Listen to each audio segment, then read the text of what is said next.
Всім добрий вечір.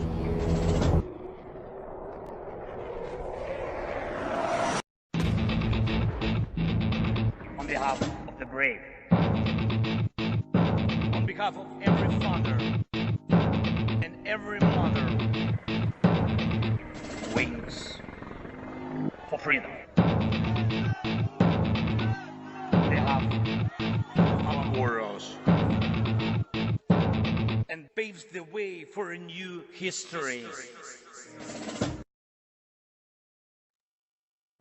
Hello and welcome to Tochnyi Weekly, the show that gets behind the headlines to discuss the Russian invasion of Ukraine. We have a great show for you today. If you could, please do hit the like and subscribe button. Really helps us out on the old YouTube. Also, we have a Twitter and a Blue Sky account. So if you guys want updates from Tochnyi, you can subscribe to one of those. And of course, we have our main website, tochnyi.info. That's where we publish all of our articles and interactive maps and data and stuff. So if you want to learn about anything more in depth that we discuss here today, chances are you should head on down to tochnyi.info. Chat, always good to see you. Hope you had a good week. If you guys have any questions over there in the old chat window, then feel free to ask any questions. We'll do our best to address the Q&A at the end. First, as always, I will present the news. That'll be followed by a report from Mr. German Aid to Ukraine. Then Stanimir will present his report on the Russian economy for the week. And that will be followed by an interview with one of our contributors, Judas Everett, who has written a recent article about Russian recruitment policies. So we'll discuss that in some detail. So without any further delay, I will now do the news. These are the main headlines as of December 7th, 2025. First up, we have operations. Ukraine's armed forces targeted the Ryazan oil refinery during the night of December 5th, marking the 9th reported incident affecting the site this year. Residents in the area described an attack coinciding with a broader drone operation in the region. Footage shared online appeared to show flames and thick smoke emerging from the refinery complex. The regional governor confirmed that an unmanned aircraft had entered the area but avoided directly referencing an impact on the refinery. Another debris problem, I guess. The official stated that a fire in the vicinity was dealt with swiftly after the drone fell to the ground, asserting that there were no injuries and minimal harm to property. The Ryazan oil refinery processes more than 17 million tons of crude annually and has been repeatedly targeted due to its contribution to Russia's military operations. Large fires erupted at the Temryuk port and at an oil processing facility in Syrzan after what was described as a Ukrainian drone operation inside Russian territory. The information was circulated by Astra, with video clips of the incidents shared by Telegram channels Exile Nova Plus and Supernova Plus. Reports of the strike on the Temryuk seaport, situated on the Sea of Azov along the Taman Peninsula in Krasnodar Krai, appeared shortly after midnight on December 6th. Recordings made by residents showed an extensive fire.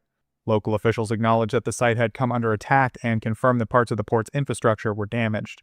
Astra reported that a gas terminal was burning at the port, and the Supernova Plus channel specified that the affected facility belonged to Mactren Nafta LLC, a company involved in the handling and transfer of liquefied petroleum gases.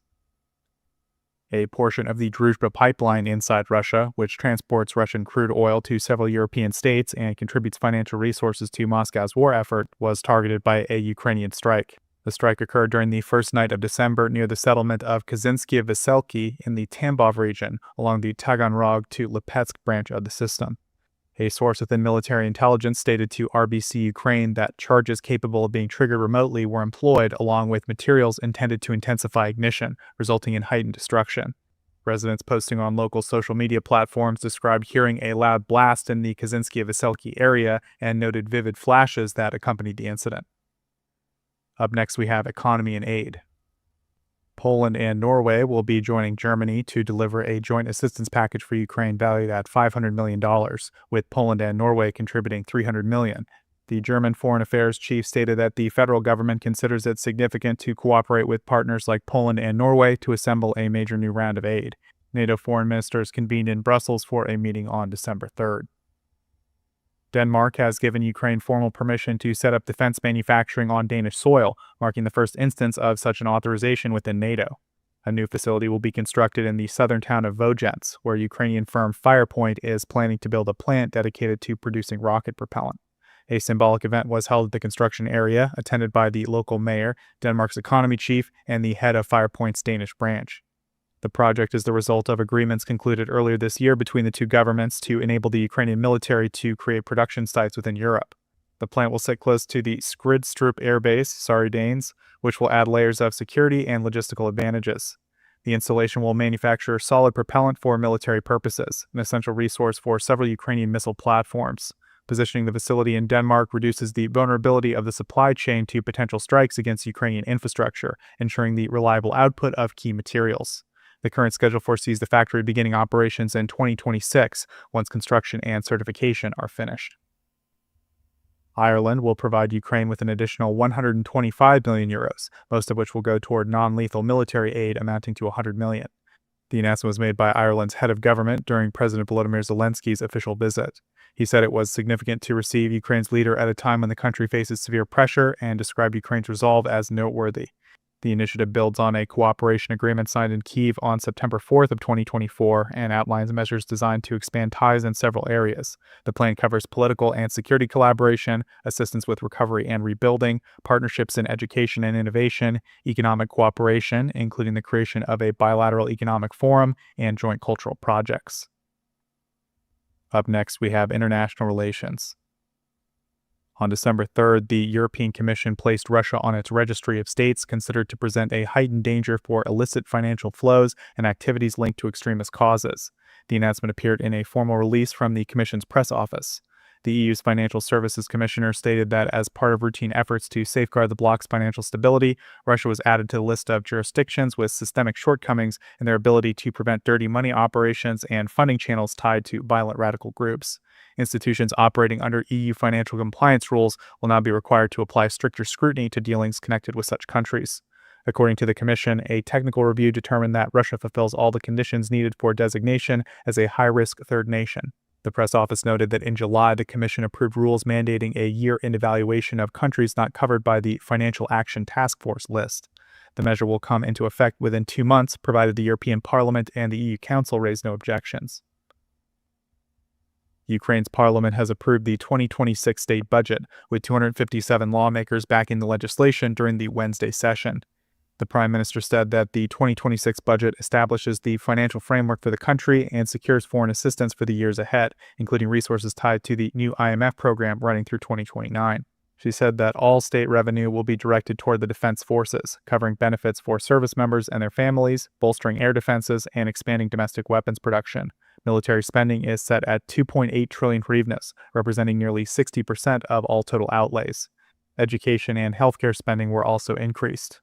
Programs designed to sustain business development and support for internally displaced persons will also continue, as will the budget for regional support, including frontline areas, funds which cover the salaries of educators, local budget needs, school meals for students in grades 1 through 11, and expenditures related to education, healthcare, social services, and tariff compensation.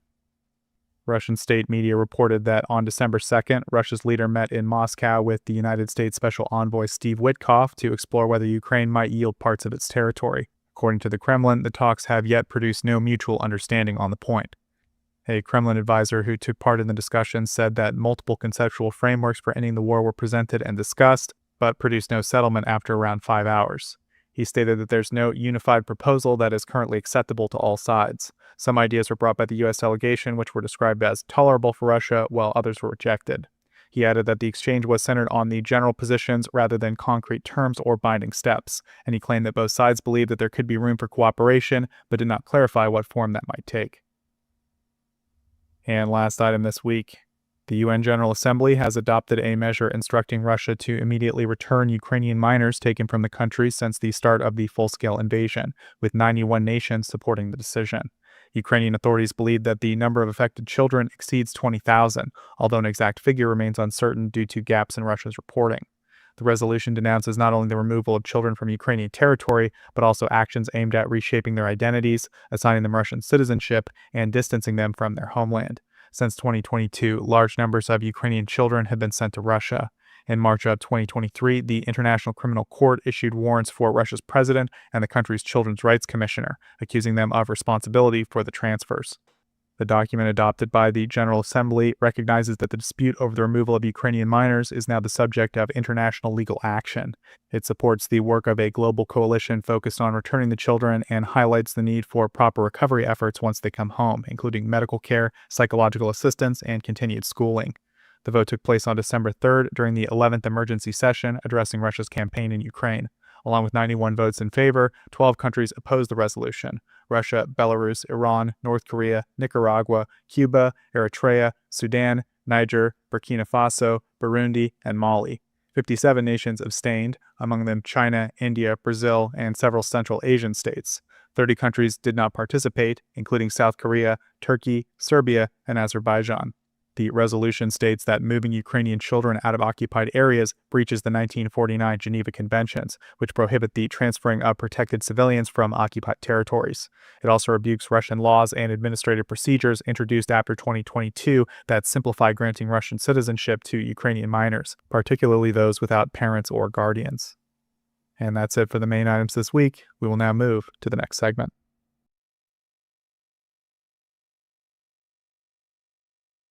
Yeah, and the next segment, that would be me. First of all, sorry, I'm a little bit sick, so I hope everyone understands me. And but I will 100% be a little bit toneless or emotionless this week. So sorry for that. Moving on to the segment. We're starting with a new IRIS TSLM fire unit in Ukrainian service, whose delivery has been made public on Tuesday by the 223rd Anti-Aircraft Missile Regiment on its Facebook page. I could, by the way, verify the delivery and further details on it via our own sources. This is the 9th IRIS TSLM fire unit which Ukraine has now in operation, and the third one which has been delivered by Germany this year.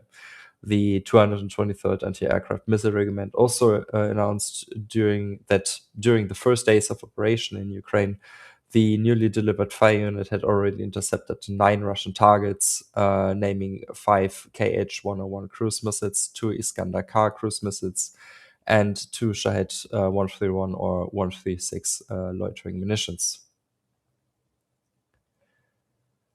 Next up, on Thursday, the German Ministry for Economic Affairs and Energy announced that Germany is going to contribute another 100 million euros to the Ukraine Energy Support Fund via the German state-operated development bank KfW for the repair of damaged Ukrainian infrastructure. And sorry, I think my Alexa just went on. I hope nobody heard that. Together with the funds already paid out or previously pledged, sorry, Germany's contribution now stands at around 550 million euros, which corresponds to approximately 42% of the funds total pledged by all nations worldwide, which is a lot in my opinion. And already last but not least, on the same day, the German government has handed over 5 Volkswagen minibuses to the State Security Administration of Ukraine, which will enhance their operational capabilities during the security operations, state visits, and more. And yeah, that's already it for my segment. So back to you, Joseph. We can all say get well soon, Mr. Gao. I hope. Yeah, thank you. Yeah. Yeah. Okay. Well, thank you for your report as always. So up next, we're going to discuss the Russian economy with Mr. Stanimir Dobrev. So I just had one thing I wanted to talk to Stanimir about this week before he gives his general report. That is a recent article from the Moscow Times. Mr. Gao, I'm going to throw that up here if you want to throw that up on the screen when you have time. Not a huge deal, but always helps for them to see it. So the article basically is trying to claim it's an opinion piece. I would say generally the Moscow Times is usually a pretty respectable publication. I wouldn't consider this part of their like core reporting because it's just an opinion piece. But I think this is kind of I don't know how. I think they swing and a miss for this article. But we'll discuss a little bit exactly why I feel that way. And of course, you, the audience, you're welcome to make up your own mind. But the article's titled, "Did Russia Really Have a Gasoline Crisis? New Data Suggests Otherwise." So then the article goes on to claim that they did a research group called CASE, commissioned a nationwide telephone survey in Russia, and they asked Russians some questions. They sampled 1,600 respondents, and they claim that after excluding the ones who don't drive their own vehicles, that covered about 1,158 people, and that without much qualification, they said that it represents the sort of diverse socio-demographic structure of Russia. That those 1,000 people are broadly representative of the population. So that survey seems to suggest basically that the gasoline shortage is, I guess you might say, overblown, or so some of the statistics is a nationwide 24% of respondents encountered the absence of gasoline within the past 3 months. 11% experienced it once or twice. 7% 2 to 3 times. And according to him, again, this to me seems like mitigating language, but only 2.4% of the entire sample were unable to find gasoline anywhere that same day. Well, yeah, but like if you're waiting in line all day. But I'll try to do my best to represent the article. Right now, I'm just trying to represent what the article says. I shouldn't put any commentary in. So then they said 18% encountered unusually long lines, although of those, half only waited around 20 minutes, and only 6% experienced purchase limits. They claim that the only place where there really was a gas crisis, according to that specific set of data, was Crimea, where there were genuine shortages. And then they claim like there is a margin of error for this, that they estimated around 1.5%.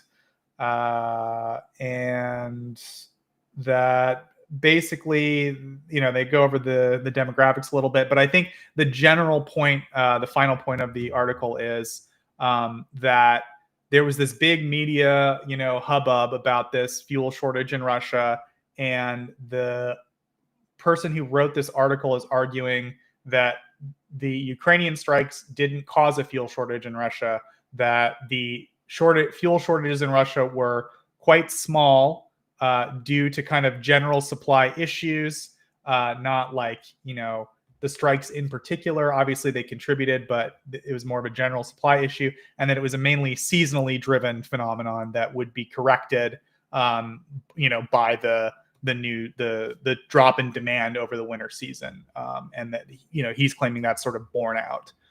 So yeah, I think Stanimir is someone who has been very closely following the gas crisis for some time, or I should say the news about Russian fuel shortages, or whatever you want to call it.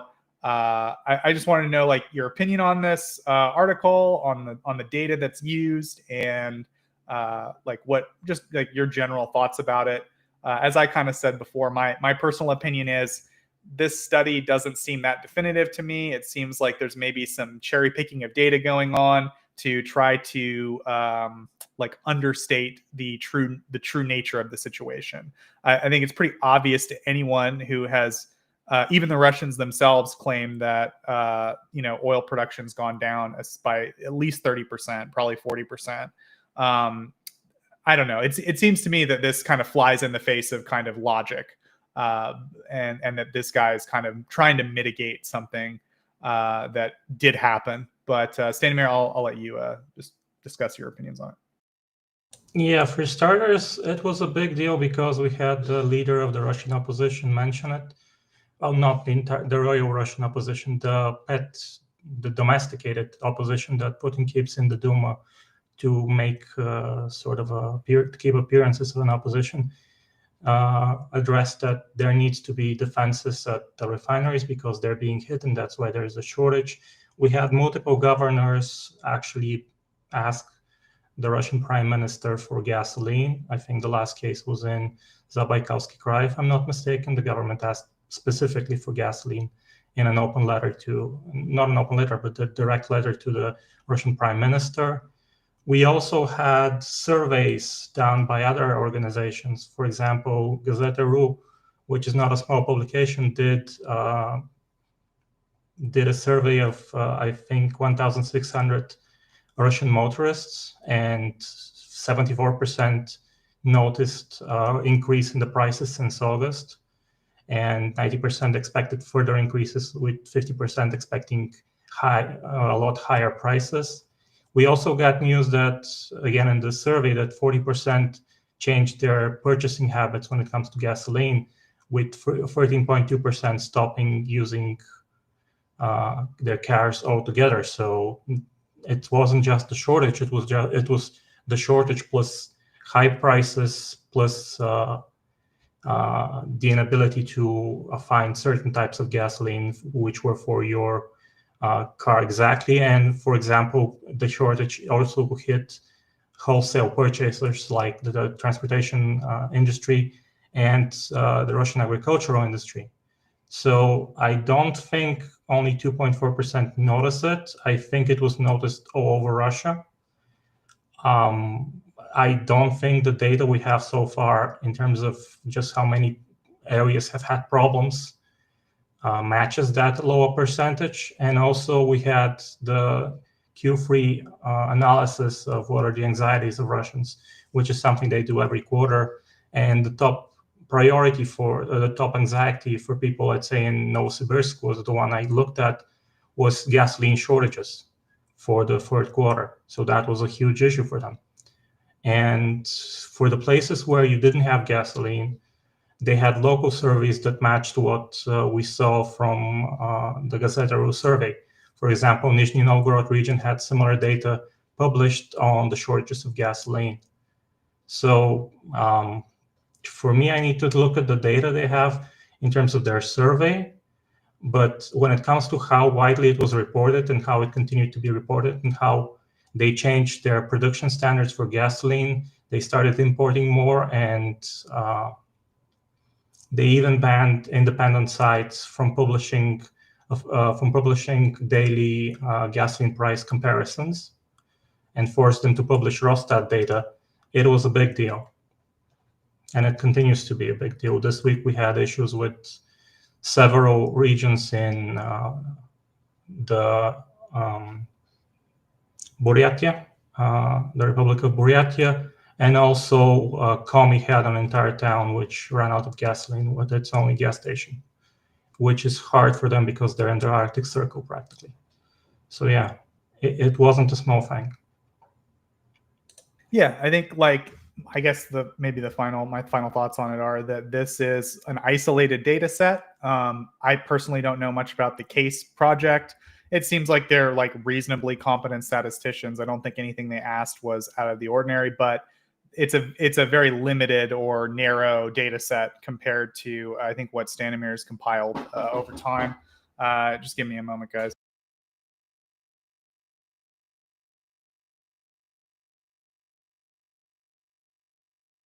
Sorry about that. It seems to me that it's just a limited data set. It always kind of amuses me that people are always trying to downplay Stanimir's data about the gas prices because basically they're like, you don't know what you're talking about, Westoid, and then they figure out Stanimir's Bulgarian. They have all these weird racial theories about Bulgarians, but that's beside the point. The point is Stanimir has always just he aggregates Russian local news media sources. So, to me, the data set that he is using is much more broad and indicative of a larger problem that I think he very clearly pointed out. And I don't know. I think it's a good example of a situation where, yes, there is a set of statistics or a new study that was released, but you've got to look at it not in isolation. You've got to look at it in the context of more different sets of data. So I think that's kind of my general take on it. Stanimir, do you have anything else you want to say about it? Yeah, the final statistic I want to add is that one of the committee heads in the Duma, I think it was deputy committee head for the housing committee, but that also covers gasoline and fuel because it has to cover heating and utilities. I think he mentioned that the amount of gasoline production that was offline was 40% at the time of his speaking. So we have Russian officials, even those that are part of the regime, saying that the damage is significant. The only ones who were stonewalling were people higher up the chain at the Ministry of Energy, and also the Deputy Prime Minister Novak, who is a former Minister of Energy, so he is technically responsible for communication with OPEC and also fuel and energy issues. He was the one who was downplaying this, but he was also the one proposing measures to increase gasoline supply by around 10 to 20%. So that was definitely a problem. And I think it continues to be. We just have the reduced demand right now and the clamping down on reporting that's been going on, because we know there are issues currently in Russia with gasoline that are not reported as widely as other things. Okay, and I guess like maybe that would be a good place to wrap this up. Then we'll go to your general report, which is like, where do you see the gasoline crisis going from here? As you said, I think right now the demand, because it's so cold, has dropped considerably. So right now, although, as you said, I'm sure there are still problems, it's not as acute as it was during, I guess you'd say, the height of the gas crisis. So like moving forward, I guess when we move out of this dip in demand that's seasonal, what are kind of your general predictions for what's going to happen with the gasoline situation? Well, the other issue is they're kicking the can down the road. So they've postponed maintenance of refineries to keep enough refineries producing gasoline so they have enough through the winter. And the other issue is that part of the demand has gone away because people can't afford gasoline prices to go up by 10, 20%. So in places where gasoline prices have doubled or tripled the official inflation, you have, like I said, 30% in that survey said they stopped driving their cars altogether. So that's part of the issue. People have changed their habits. Okay, well, yeah, thanks for explaining that to me, Stanimir. So yeah, we'll go ahead and cover your general report now. Yeah, so in terms of the general report, I'm going to start with some oil and gas news for Russia as a whole. We had the data for the November revenue from oil and gas for the Russian federal budget, and it didn't cover the expected planned revenues for the month of 560 billion rubles. It came short around 30 billion rubles.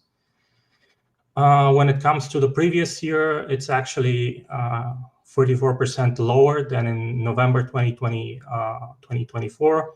And this is the first time the target has been missed since August. So for September and October, they managed to hit their targets, but for August and before that, they managed to miss the targets. So I think till the end of the year, they're not going to hit their targets in terms of oil and gas revenue for the budget. And that's bad because they're also not hitting their non-oil and gas revenue for the budget as well. We also had data that oil exports by sea in November dropped by 11.5% compared to October. So down to just 416 tons per day. That's around 3 million barrels per day in terms of oil exports.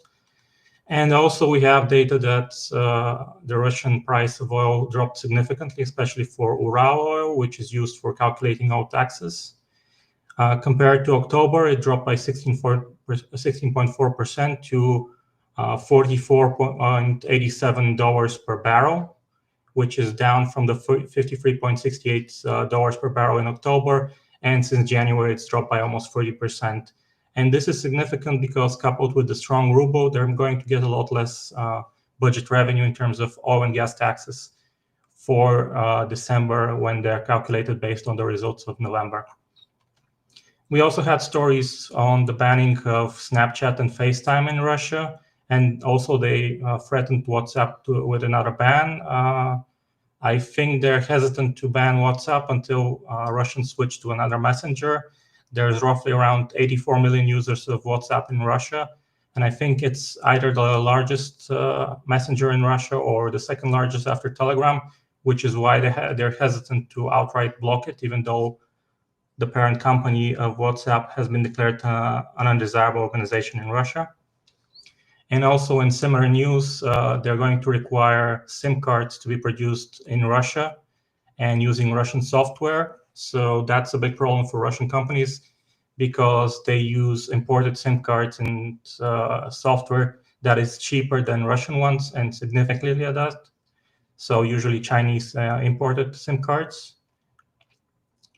And another big news this week was that we got information from the Russian Ministry of Labor that by 2032 they're required to replace 12.2 million workers. So out of these, they're actually replacing just 11.7 million, and they're going to need 500,000 new workers to cover the joint job openings.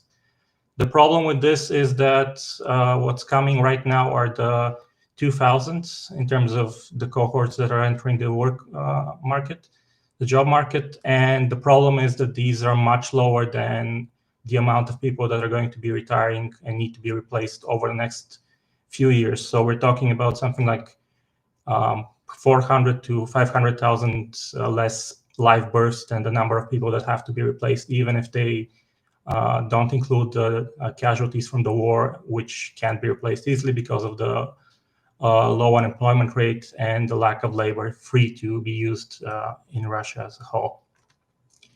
We also had another story this week that's important. The Russian government had a decree which is going to go into effect for Russian transportation companies from March 1st of 2026.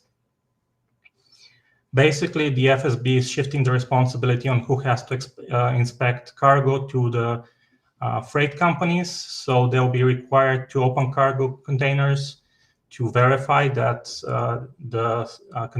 what is contained inside matches their manifest. And if they can't open it, they have to use X-rays or trained sniffing dogs to inspect the containers. This is something that even the Russian customs agency doesn't do for all cargo. And given that there are 400,000 transportation companies in terms of road freight, this is an inflated number because a lot of people are just a single person company that just operates one truck.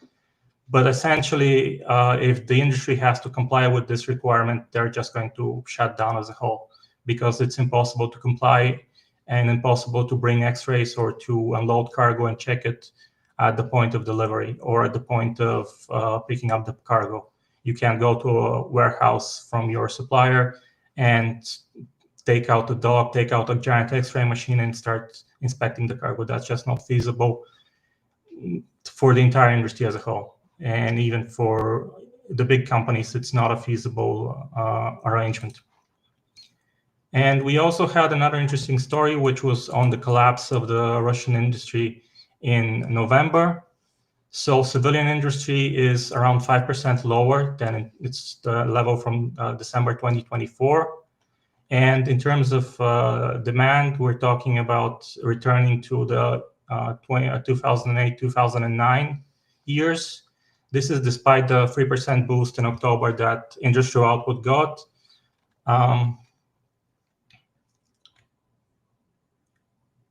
The growth so far in the year has been, depending on who you see in terms of stats, about 0.1% according to the Gaidar Institute for the industry as a whole, and for industry as a whole, and for manufacturing just 0.23% contraction. So they're stagnating and not growing at all. And according to the surveys they have, in November, they noticed a 6% decrease in demand, according to the Russian Academy of Science. And when it comes to surveys, the number of respondents who said that demand is normal, it dropped to 34% of companies. So this is basically the lowest number since the recession of 2008 to 2009. And companies have started to reduce staff, and the staffing indicator in surveys is the lowest since, again, the recession. And November data shows that only 14% of companies say that they lack staff to cover their needs, which is down from 48% in January 2024. So we've gone through an economy that was expanding or looking for extra labor to expand its production to one that is contracting and looking to actually start decreasing their staffing because there's no demand in the economy. And I think this will be the story we have to cover for the next 2 months. The contraction of the Russian industry starting as a whole, and a Russian civilian industry actually going into a recession, and a deep one at that, over the next few quarters. Now, the final story that I want to mention, well, there is a, how should I put it? There is a scandal in Russia, well, with a certain Russian singer who had a scam where she managed to sell her apartment to a buyer. The buyer transferred the funds to a bank account. She emptied the bank account and then went to the Russian courts and said that there was no sale, and managed to get her apartment back without returning the money. And this has become the national story of such scammers are now called by her name in Russia. And right now they're looking at ways to mitigate this form of scam, and that's what's picking up a lot of traction within Russian social media. The final big story for the week is that the ruble has strengthened to the point that the Russian central bank is going to, it actually has lifted part of the restrictions for the transfer of foreign currency out of Russia. However, if you are a worker who is working with a permit, or you're a migrant worker, you're still limited to the amount of one salary in terms of how much money you can send over a month back home. When it comes to banking news, the Russian Center for Macroeconomic Analysis and Short-Term Forecasting, I like to call it SMAC because that's its Russian abbreviation, has warned that there's a medium-grade risk of a banking crisis occurring in Russia before October 2026. So over the next 11 months, there's a medium risk of a banking crisis, and a serious one at that. Occurring after they published this, they started to downplay it and say that it's not that a big a deal, but I think it's significant that such a risk is even being mentioned. We also have news that for the first 10 months of the year, the Russian consumer loan portfolio of banks has decreased by 11%, and this includes cash loans and unsecured loans. And for comparison, over 2024, it rose by 11.2%. So a contraction of the Russian bank portfolio is ongoing, and we also know that the bank loans have actually started to have a worse quality over the last few quarters compared to what they were in 2024. When it comes to commodities, we have some good news for Russian coal producers. When it comes to high-grade Russian metallurgical coal, which is exported via the Russian Far East from the Kuzbas, so by rail from the Kuzbas to the Far East, their net profit per ton rose to 6,000 rubles. And this is due to a combination of high demand from the Asian market, and also Russian railway transportation costs have been lowered to help the Kuzbas actually return to profit when it comes to some of its coal mines, which produce high-grade metallurgical coal. For the industry as a whole, the Ministry of Energy has prepared proposals to extend the support of the Russian coal industry that was introduced earlier this year. And this is going to happen at some time during December, because the previous package of support measures expired on December 1st. So they're going to continue this probably at least till the end of the first quarter of 2026 with support measures including paying insurances, reducing taxes, deferring taxes, and that sort of stuff. When it comes to gas and oil, we had the Serbian President Vučić said that if Gazprom fails to sell its share in the Serbian oil company NIS by December 15th, the country will actually make the sale themselves, because the country will make the sale themselves because the company is currently being sanctioned by the US, and for several days it hasn't been operating. So Serbia is reliant on gasoline shipments from other places. For example, Hungary has doubled its exports of gasoline to Serbia because of this. On the construction market, the vacancy rate of warehouses in Moscow and Moscow region by the end of 2025 may grow to 5.5%. This is up from the earlier projected 2.9%, and this is due to the slowdown of the activity of large retailers who have actually stopped buying so many warehouses and no longer need them to keep their stores supplied, and also to keep their online sales going. And a lot of the construction was by companies who saw this as an investment, that they're going to sell it to the highest bidder when there was a shortage of warehouses in Moscow and Moscow region. Now that's shifted more to the other regions of Russia. So for Moscow and Moscow region, I think we've hit a saturation point for warehouses, and the warehouse construction business is no longer as profitable as it used to be. When it comes to interesting data points, for this week, I have several. First, the Russian Aeroflot airline released its adjusted net profit for the first 9 months of the year, and it dropped by 49.5% to 24.5 billion rubles. So a significant decline despite revenue growing by 6.3%. The Russian Ministry of Finance is also planning to increase the minimum sale price of a liter of vodka by 17.1%, a liter of brandy by 28%, and half a liter of brandy and half a liter of vodka, and for half a liter of cognac and whiskey by 16%. I want to point out that in Russia, the minimum price for the sale of alcohol is regulated by the Ministry of Finance, not so much by companies themselves or by demand, because they set the excise duty, and they also set the minimum price at which you can place a bottle in retail. And this year for Black Friday, Russia didn't manage to attract more buyers, with actual traffic in shopping centers decreasing by 4% in the last week of November, and for the whole month only by 2%. So Russians are no longer looking for deals during Black Friday. Maybe it's part patriotism, maybe it's part reducing costs, as the actual inflation is much higher than what is going to be reported later by the Rosstat agency. And also we had a final interesting data point with over 50% of Russian companies are planning to reduce their marketing budgets for 2026. And at the same time, the price of marketing in 2025 grew by 20%, and in 2026 is expected to grow by 28%. So understandably, they're going to cut their budgets because they can't do as much as they did before. But again, a general contraction of Russian companies as a whole.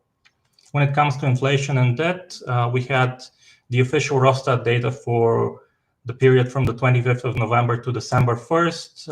Inflation was at 0.04%. For December, that means it was just 1 day, so 0.01% for a month, and for the year so far, 5.27%.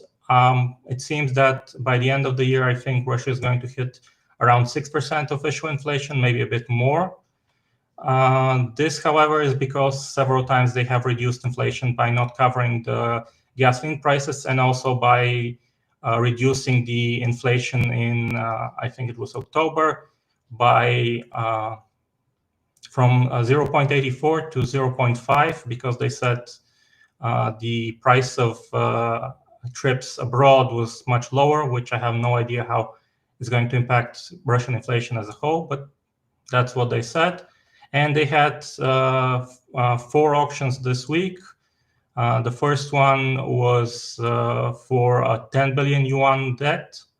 So they made a domestic yuan bond that's denominated in yuan, and they sold around 20 billion of those. There was a 3-year one issue that had an interest rate of, I think, 6%, and a 7-year issue that had an interest rate of 7%. Between them, they equally had around 10 billion yuan each, so comparable to 200 billion rubles. And because this was a domestic bond, 60% of it was bought by Russian banks. According to the Russian Finance Ministry, this is to set a benchmark for bonds in yuan that are going to be issued by Russian companies. So they have a point of reference for the rest of the market, and they're not going to actually repeat this or use another currency to issue bonds this year as a whole, and for the foreseeable future as well. When it comes to their regular borrowing that happens on Wednesday, they had two auctions. In the first one, they managed to sell 14.9 billion rubles with an additional 2.3 billion rubles after the auction. And the yield was 14.86%. And in the second auction, they managed to sell a lot more, 138.6 billion rubles with an extra 29.2 billion rubles sold after the auction with a yield of 14.9%. And I think that's it for me for this week. It was short. Well, thank you, Stanimir. As always, Stanimir will continue to update us on the Russian economy. So up next, we're going to discuss a new article that was published on our website, Tochnyi.info. We highly recommend everyone head on down to Tochnyi.info, check out the post section, and look at the article there, when you have time. But we're going to do a little presentation about it today. So I thought we could talk about, let me go ahead and pull the link up here. If you wanted to throw that up, Gao, when you have time, you can. So we first are going to welcome our contributor, Judas Everett. Welcome, Judas. Thank you. So we're going to discuss the article that Mr. Everett wrote. Basically, it is about Russian recruitment. And I would say that the general frame of the article is something that we've seen discussed in very general terms in the media for a long time, which is kind of like how Russia recruits and the issue of like when are they going to run out of soldiers, basically. But I think Judas does a very good job of having an analytical frame and having a more holistic approach where he looks at the issue, like all the different moving parts in the issue. So I think the article starts by kind of explaining the systematic income inequality that was the result of the collapse of the Soviet Union, right? You had all these kind of centralized industries and systems. You had a collapse of that sort of civilization, more or less. And then you had certain like actors manage to amass huge amounts of wealth, whereas the majority of the population didn't. And so you had, as a result of this huge wealth inequality, a major poverty issue. And now that poverty issue has been kind of, and I think Judas makes a good case here that this isn't a rational policy that was created from like a central plan. It's something that sort of emerged out of a need for soldiers in an ad hoc, piecemeal basis. So this poverty creates an opportunity where the Kremlin and the regional governments can meet their recruitment quotas by offering financial incentives. So that's been the primary way that the Russian military has recruited people for the meat waves, as we call them. And they basically need about 30,000 people a month to keep their current momentum going. Slow as it is, it's still momentum. And so they rely on this particular system, right? And I think Judas does a good job of kind of showing that the challenges that are now facing the Russian economy, which of course Stanimir has talked about at length, have created a situation where that financial cost is now probably unsustainable. So I think he does a good job of going into the different regions and how much it costs and everything. But I think that's kind of the general point of the article. And towards the end, he kind of talks about, well, in order to keep this up, they're either going to have to raise a lot more money, right? Either cut programs somewhere else and find money under the couch cushions, basically, to continue with these high bonuses for recruitment. Or the other option is to move back to a more traditional conscription system, which most modern mass-based militaries use, where that would result in a level of political cost that the Russian system currently isn't paying. So it would probably create some kind of political turmoil there. So Judas, I'm going to go ahead and turn it over to you if you want to explain the article and any extra stuff I didn't cover. Go ahead. Yeah, thank you. I think you did a really good job, actually, and that is the core point. It does seem, and I've seen, since the beginning of the war, this kind of idea that manpower is unlimited in Russia, and I think it's it's unhelpful, and it's not really a serious way to analyze the situation. I wouldn't deny, because I guess some people would ask, is there nobody who's kind of signing up out of conviction or ideologically? I wouldn't deny that some people like that exist, but generally speaking, to get such a huge number, and it really is a massive number, and when we think about how dangerous it is and how unlikely you are to make it through, people need a big push here. And to put some of these numbers in context, we're talking about being able to buy a house or an apartment in a lot of these regions, or at least having most of the money. And when you look at the huge interest rates, that's a really, really big deal there. This is a life-changing sum of money. And it's mostly borne by the regions. 2/3 of it is paid by the regions. And this is what has kept people flowing in. Of course, I don't think it would be possible if the country was wealthier, or if the people of the country were wealthier. So this kind of regional inequality is a really serious thing that allows them to recruit in this way. I don't think it's necessarily uniquely Russian or anything like that. I think we see a very similar situation in Britain and America, where we get our professional soldiers from, for example. It's not necessarily unique, but I think that it really dents this idea that they have unlimited manpower. And then when you look at the regional budgets, which were operating in surplus for the last 3 years, in 2025 they've gone into negative. And we already heard how bad it is from Stanimir, and we've seen a bunch of things in the last year or so that the economy is really suffering. The question is, when is that suffering going to really kind of start to squeeze their recruitment? And it looks like it's beginning, and it's happening a bit quicker than I expected as well. When I was writing this article, a couple of regions were doing it, but since then we've seen problems paying, delays. We've seen more regions talking about cuts, and their opportunities are really, really limited to get out of this. I mean, I mentioned confiscating wealth from oligarchs, but that's not unlimited, and it can't continue forever. We can talk about cutting other programs, and they are doing it, and it is damaging, but it isn't going to resolve this situation. So it is very serious, and I think it's something that we should watch. In terms of the political cost of actually, switching to a conscription model, for example, I think it would be very, very high.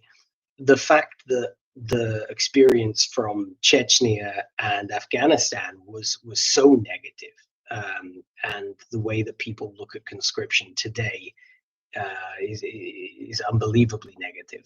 So I don't think that that's a price that they can or would be willing to pay, but I don't think that they can continue funding this either. So it's a tricky situation for them, but the real question is, when is it going to transpire into reduced numbers signing up? And we have to watch as the new year comes and the reduced bonuses start to kick in, whether or not they struggle to hit that 30,000 every month, because that's a big number. It probably will have an impact, but then we have to also watch for the reaction from the government, right? But a lot of these regions and regional governments are struggling, and they're not getting a huge amount from the central government, not a huge amount of help, not a huge amount of support. And I think that is probably where the cracks are going to show first. I don't think that some kind of collapse, so to speak, of the federal budget is going to happen, but we should certainly be paying a lot of attention to what happens in the regions, how that affects the sign-up bonuses, and then how that in turn affects recruitment numbers. There's some anecdotal evidence as well that when these people go there, when they sign up, they're essentially hoping that they're not going to be in the meat wave, right? Like that's the gamble that they're taking. And when posts that I've seen on social media and stuff, when people talk about their experience, the reaction is negative. People are not really supporting these guys. They're saying you went there, it was your choice, and there's not a lot of sympathy, because I often hear the question, how can Russian society accept these huge numbers of casualties? But they think they signed up. They were unproductive members of society, in large part. They weren't particularly economically productive. And the libertarian mindset of most Russians in terms of economics, they're fairly happy for these unproductive Russians to take this decision and then to lose their lives. So the entire kind of ambivalence of most people to what's happening is based on the idea that they made this decision out of their own free will. So once that starts to be either curtailed and then they try to use mobilization more seriously, for example, I think the reaction will be really, really, really strong and really negative. And we should remember that the mothers groups during the Chechen Wars, for example, were some of the most powerful social movements that Russia's ever seen in its entire history. This is not something that's going to be easy for them to do. Confiscating oligarchical wealth might be easier, but then it's a very dangerous game politically as well. So it isn't necessarily a good way out. If they switch to something like a peace deal and then hybrid measures or something like that, they're also not. They have no realistic chance of achieving the aims that they started this war with anyway. But with those methods, they have no chance. So they are going to have to make some serious and hard decisions very, very soon. And the amount of regions that are in, running deficits, some of them quite serious, it's more than 50%. The cash on hand in some places is reaching just a couple of days. It's it's really of the utmost importance, I think, that we observe this, that we watch this, and we see what the effect is going to be. Okay, I think that was a great summary of the article. Maybe my one question to you would be, what is the relationship between the regional governments and the central government in terms of what are the regional government's obligations financially and in terms of recruiting, and how does the federal government kind of organize that and enforce it? Well, I think whenever we discuss Russia, it's important to remember that there's a level of informality that most Westerners would be really shocked by, and the fact is that they shifted. Moscow shifted this responsibility out to the regions, and throughout 2024, the regions were competing. They were trying to be good subjects and show this sort of modern version of the Tsar, that they were able to recruit so many for his cause, And the fact that it started to change, I honestly expected more pushback. But the fact that several governors have said, we simply cannot afford it, or there's a hole in the budget and we have to do something, that openly, sometimes just straight through their Telegram channels, for example, I think is quite shocking, because you have an obligation first and foremost to not be independent, and there's been previous cases where governors have become too independent, they've been removed. And the fact that people are saying it outright, I think, is really interesting. The obligation is whatever Putin wants today, whatever he wants tomorrow. And if you want to stay in power, that's the obligation that you have to fulfill. But the fact that people are openly discussing this, not just the governor, but it's in Telegram chats and things like that. I think it probably does mean something in terms of the general mood, And earlier we heard about the general mood, or the fuel crisis was creating, right? So price increases might not stop you getting fuel, but it affects the general mood. And when you hear that this war has resulted in a situation where a region cannot continue to fulfill its budgetary requirements, I think it affects not just the manpower directly, but the general perception that citizens have of their government, right? So, of course, they're stuck between the governors, they're stuck between this rock in terms of they are supposed to collect as many men as possible, and they have to satisfy Putin, and this hard place that they're cutting stuff like teachers' salaries, and there's talk in Kursk that they're gonna not pay for damage caused by the war anymore because they simply cannot meet their budgetary requirements. This creates the perception of incompetence, of probably not of a failed state, but of a state that is flailing, if not failing. And so this is quite interesting. I don't know what the reaction of the Kremlin is going to be if they cannot keep sending, if the regions cannot keep sending the requisite amount of men. I think that's also going to be interesting to watch, because as we've seen throughout this war, the passing of information is not something that this dysfunctional Russian system excels at, right? It's a huge weakness.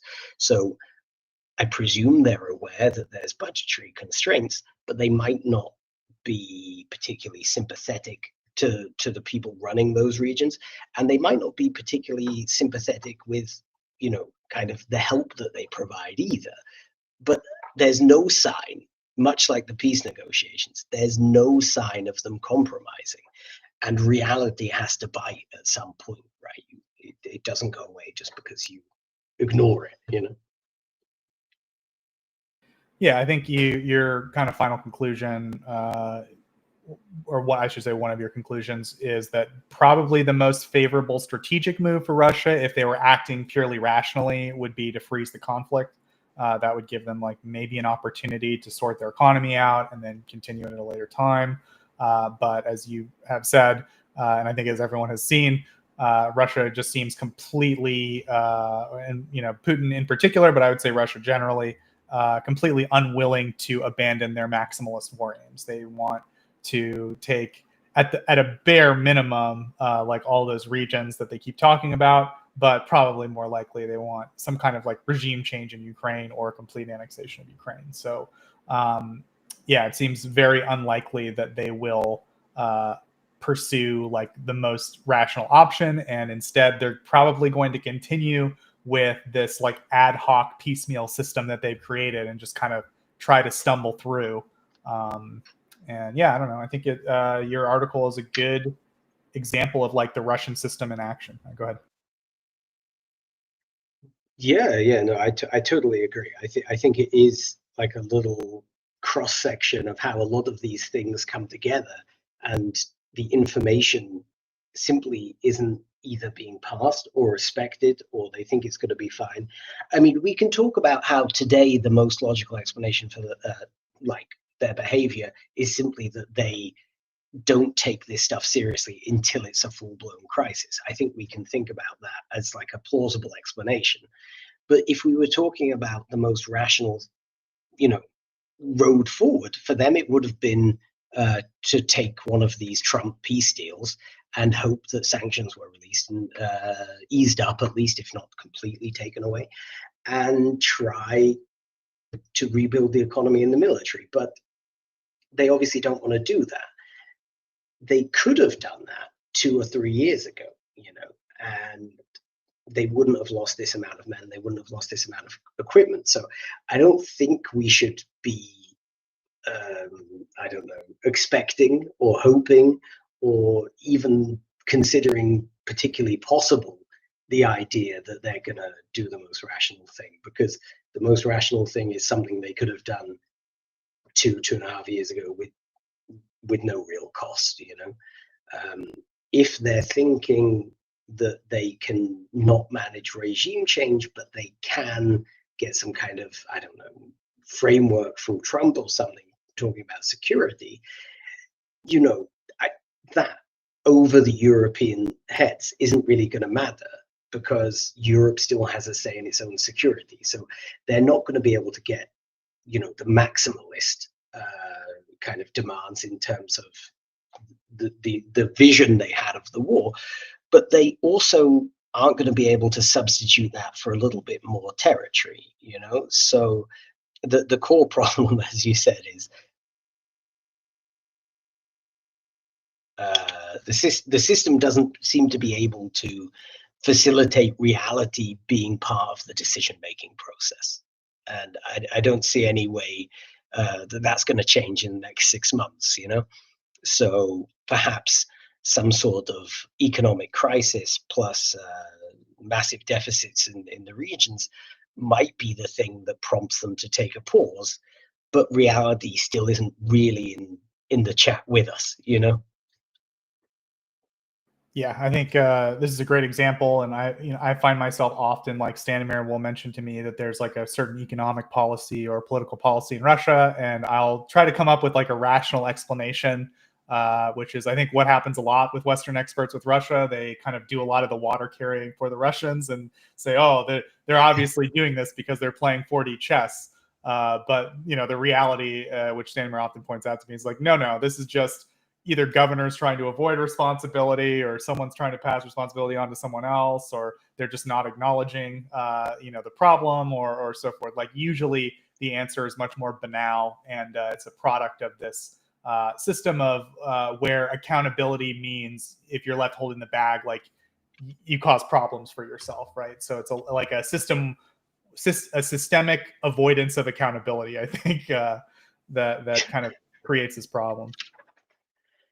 Yeah. I mean, I totally agree with that. And I think that it's one of the hardest things for experts that are educated and they study and they want to learn, they want to understand, and they apply their worldview, their logical frameworks. And like you say, I love that phrase. They carry the water, don't they, basically? I think the first thing they should teach you when you begin studying Russia is that you have to take your logic and put it in a little box for this time, and stop applying what you think because a lot of people fell into the trap, before the war started, saying this is not going to be an invasion because they simply don't have enough men and this is not serious and they couldn't win, so they're not going to do it.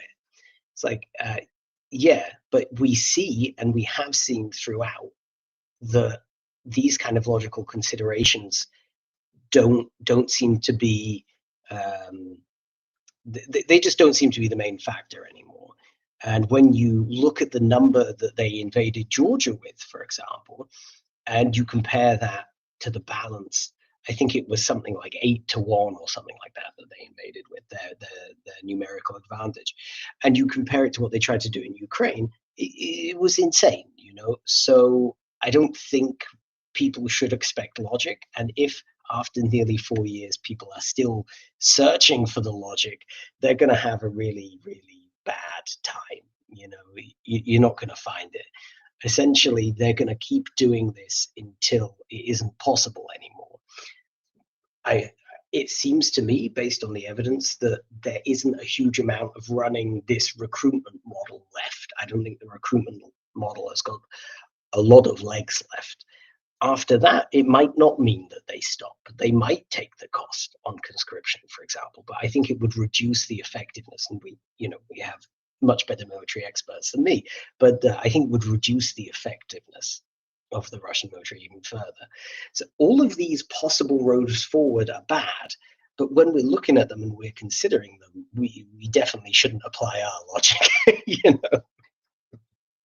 Yeah, absolutely. And it's just, I think, a reminder that, me personally, I just took a couple of years of Russian, studied the former Soviet Union like region. So I studied Russia a bit. I wouldn't consider myself a Russia expert, but like, as you said, it's a very like big field.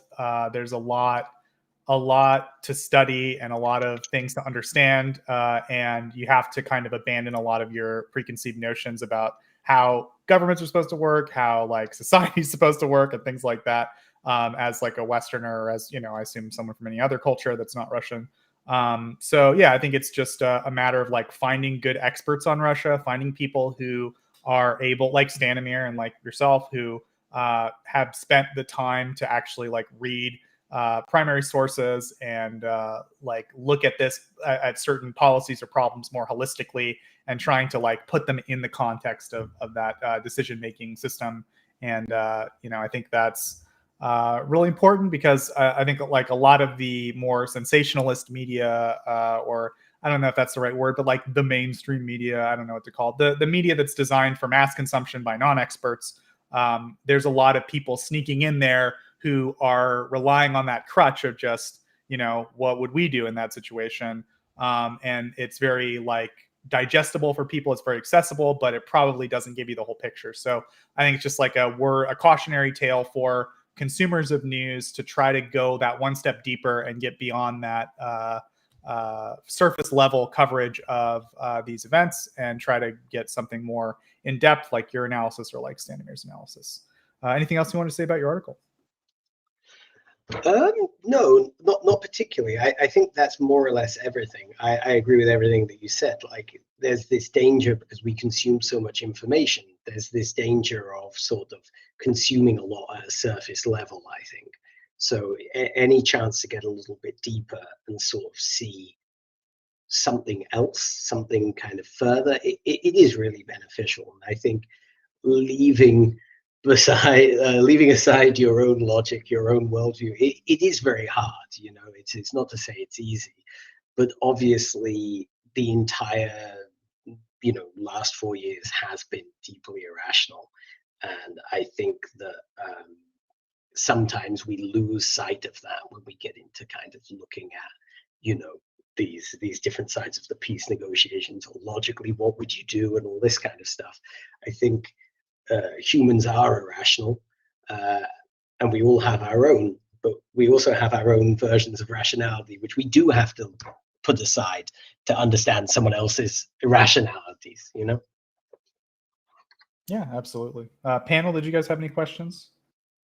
I have something to add in terms of what is being cut by the region. So when it comes to Yakutia, for example, what they cut there was the subsidy for connecting someone to the gas network. So the gas network provides reliable heating in Yakutia, and Yakutia itself is located primarily in the Arctic. It's the city of Yakutsk is the biggest city in the Arctic in the world. So that's what they're cutting, just to keep providing benefits for the Russian recruitment program. And if we look at these regions that are some of the top places when it comes to the current bonuses, I did a quick digging. So there's a 4-year bond issued in, I think, 2024 at the start by the Khanty-Mantysky Autonomny Okrug. It's called Yugra for short. And the interest rate is 15.49%. In a similar vein, we have for Sverdlovsk Oblast. There it's a bond that was issued in 2023, and the interest rate is 15.44%. If we look at the region which had the biggest budget deficit, it's not on the lists, but it's important. It's Kemerovo Oblast, which is linked to Russian coal. But when it had to subsidize its budget deficit earlier this year, it was looking at bank loans at 20% interest rate per year. So this is the kind of costs these regions are looking at if they want to subsidize their deficit, and if they want to continue providing such large benefits and continue to participate in this sort of a race in terms of who gets to bring in most men per capita. So it's very significant in terms of how expensive it is for these regions to find additional funds. And I think the Russian government until 2031 has, I think, around 1 trillion rubles set aside for paying off Russian regions' debts to the federal state, basically writing off their debts to the federal state. But right now the budgets are running a lot bigger deficit than this is. So yeah, they don't have a good option, even if you're Moscow.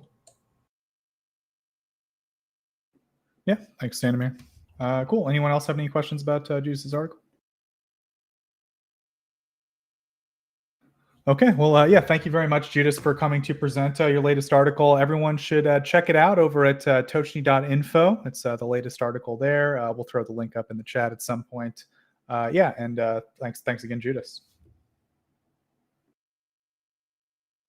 Oh, thank you guys. It was nice to have this opportunity to try and get the word out about this, because I do think it is going to be important. So thanks a lot. Yeah, absolutely. Cool. So chat, if you guys had any questions, we're going to go ahead and cover Q&A. Gav's a little sick, so it seems like you had some mercy on him. I don't see a ton of questions this week. Stanimir, I know, is also a little tired, so we'll do our best here.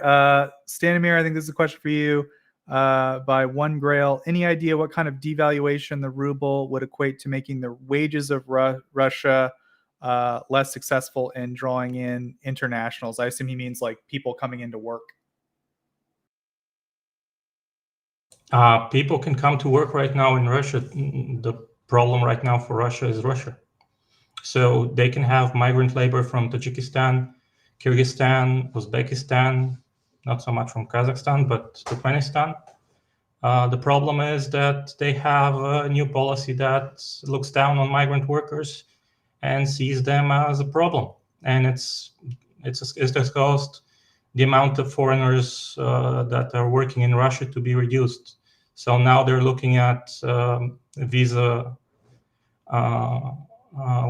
We're looking at them introducing quotas for countries with visa agreements to come in and work. So they're talking India, for example, but they haven't even managed to fulfill the current quota of Indian workers. So it's not so much the ruble being devaluated, it's more that Russia is being successful at reducing the number of foreigners that come to work in Russia. Also, a devaluation of the ruble for Russia as a whole would be a good thing right now, because their exports currently are earning them a lot less, and they're caring more about that than the wages of workers who are coming in to work within the country.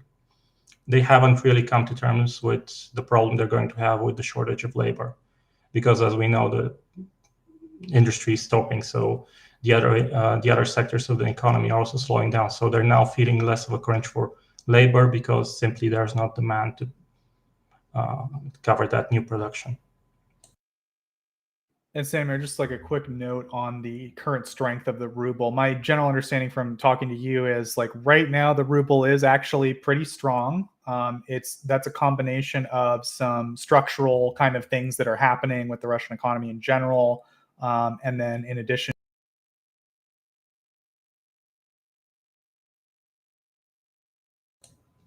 Can you hear me?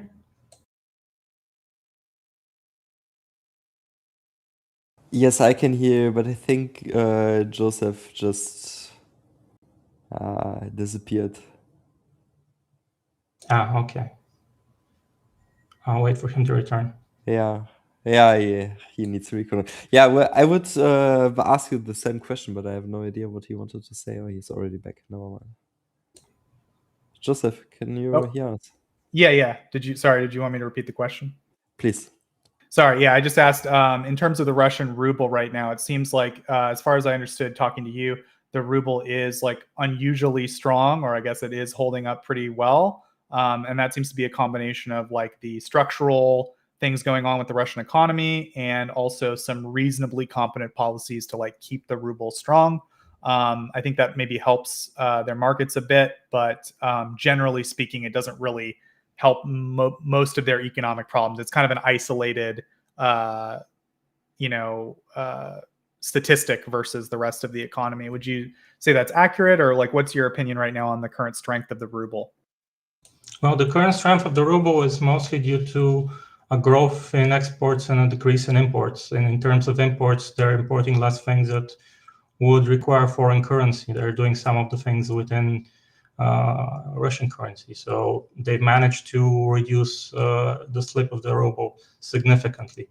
Now that's helped the central bank with its inflation targets, but it has ruined everyone else because Russia wants to export a lot of commodities and earn a lot of rubles for them. And currently it can. So if the value of the ruble drops to 76 rubles per dollar and you're only making $44.7 per barrel, you are earning a lot less in the Russian budget. So yeah, that's a big problem for them right now, to the point that they've actually lifted this week the ban on the, like I said earlier, the ban on the transfer of foreign currency, because they no longer feel that they need those capital controls because there's enough foreign currency to coming into the country and not enough flowing out to support a stronger ruble. So they're not worried about that at all. It's gotten to the point of the head of VTB actually criticizing the central bank because he says that he can't explain to Chinese companies how the Russian central bank sets the exchange rate, where the Russian central bank sets the exchange rate based on the entire trading of the banks of foreign currency for the day, and then does the average. But according to the VTB, which is Russia's second largest bank, it's some mysterious product, mysterious ritual or something. Okay, thanks, Stanimir. And I guess we have one more question. I don't know if you follow this. You're pretty focused on like Russian news and stuff, but do you know much about the general oil market and like what that means for Russia, maybe for the next year or so? Like, what are the predictions in the market or anything like that? I think right now there's a glut in the market, and on top of that, China, which is one of the driving forces behind the market, is actually importing so that it fills in its strategic reserves or even its private reserves of oil. So not all of that is actually being consumed. So right now there is a surplus of oil being produced in the market, and that's why the prices, even despite these attacks on export infrastructure, haven't really gone up significantly. Meanwhile, because of the increased risks and because of the, how should I put it? Because of the decreased export capacity for Russia, they've been shipping less oil at higher discount to the Brent price, and that's been stable. So their discount has become more and more. So they're basically, it's impacting them very negatively, the current state of the oil market, especially when Saudi Arabia announces bigger discounts to its prices. Cool. Yeah. So thanks, Stanimir, for those answers to chat's questions. Yeah, Gal's a little sick. Stanimir's a little tired this week, so I think we're gonna wrap it up here. I don't see any more questions in chat. So thanks, chat, as always, for your questions. You're always welcome to put questions up in the chat. We're always interested to get some feedback on like what you guys are interested in, what you're responding to, so that we can kind of tailor our coverage a bit. So yeah, thanks again, chat. So I will go ahead and wrap up. Mr. Gab, do you want to say something? No, sorry, I just activated my microphone. Okay, no problem. So yeah, I'll go ahead and wrap up there. Thanks everyone on the panel for participating and contributing. I really appreciate it. Thanks again to our guest Judas. As Gao always forces me to do, I thank myself. Thank you, of course, to all the workers at Tochnyi and the researchers and the editors and things like that. We really appreciate the team behind the scenes. They do a lot of work to make everything we do up here on the front end possible. So thanks, guys. Thanks, of course, to chat and the live audience. We appreciate you guys coming in and interacting with us. And thanks to everyone who watches the videos after the fact. We know not everyone can make it to the live. So we will see everyone next week, same time, 2100 Kyiv time. Slava Ukraini. Herum Slava. On behalf of the brave.